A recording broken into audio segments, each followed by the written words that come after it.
Typically, when you see outages like this, there is this favourite word of economists that we often hear by analysts as well, transitory. It sort of comes and goes, we move on, it doesn't leave a scar on the stock. Stephen, do you think this moment is different for this airline, which, excuse the pun, has been flying high for quite a while now in this country? Oh, thank you very much for having me, and good morning. So when we see outages like this, this is a little worse than what would typically see from a network outage or from some kind of weather event. So people think, for example, back to Southwest in December 2022, you saw that carrier's cancellations around the low 70s for a day or two, which is considerably higher than what we're seeing for Delta today. So Delta, we saw a couple of days where the cancellation rates were in the 30s, but indeed it's a couple of days. So Delta did have a technology outage in 2016, and that resulted in, for example, 2,300 canceled flights. At this point, unfortunately, the carrier is above 5,500 cancellations since Friday. So in terms of scale, it is a little bit tougher than most of what we've seen in the past.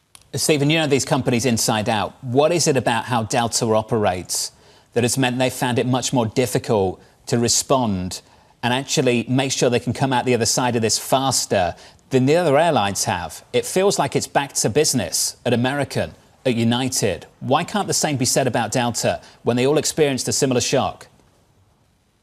Yeah, absolutely. So not every airline has the same technological setup. It's conceivable, for example, that the other carriers do not have as much exposure to CrowdStrike, and maybe some of the carriers don't have any exposure.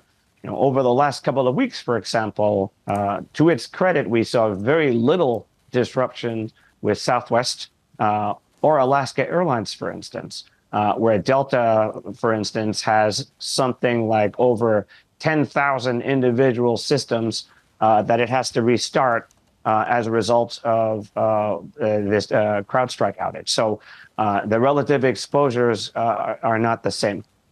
I guess there's a larger question here, Stephen, and we've been asking it in terms of how do you diversify away from being so dependent on one system that you could be vulnerable to this type of thing happening? Has anyone been examining the vulnerabilities, not just in Delta, but other airlines as well, in terms of, United was really sunk when there were problems with specific Boeing planes. There is this question now with Delta and CrowdStrike. Are there sort of key vulnerabilities that people are studying within the airlines that could sink entire systems all of a sudden in a flash? Yeah, it's a hard one because I think the group thinks about these kind of risks all the time. So, for example, today, exactly as you said, if you're an airline that's operating only Boeing 737 MAXs, you have a different set of supply risk, for example, versus a competitor that has Boeing, Airbus, and Embraer planes, for instance. So that's always a risk. In terms of whether these airlines need to have different systems set up, that's something that I think the group is probably going to be looking into. At least elements of the market are going to look into that. On the other hand, there are other risks with having too many suppliers. Just look at global supply chain today. You basically need everything to go right. And I know it's not exactly the same situation, but you need everything to go right. And 2 or 3 suppliers can really, screw up the works, so to speak. So I think in this case, certainly, I would imagine that elements of the group are going to be looking at how to have some fail-safes in their technological supply going forward. I was struck by the Delta union saying pilots felt, quote, abandoned basically by the system and the company. How does Delta then close basically the trust gap they're going to have with their flyers, but also their staff? Yeah, so I think you have a situation like this with thousands of flights canceled.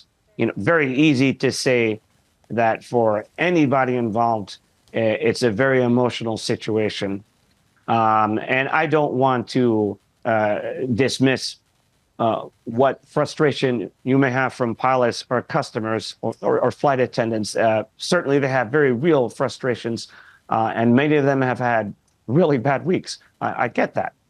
I think when the dust settles on the root causes of this and how it might be mitigated going forward, I wouldn't say it's fair to take, the worst point of consumer and employee anger and project that forward.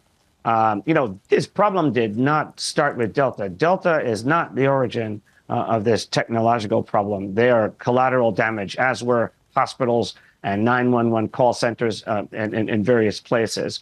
So I think the actions that the carrier takes going forward present an opportunity in terms of its relationship with those constituents.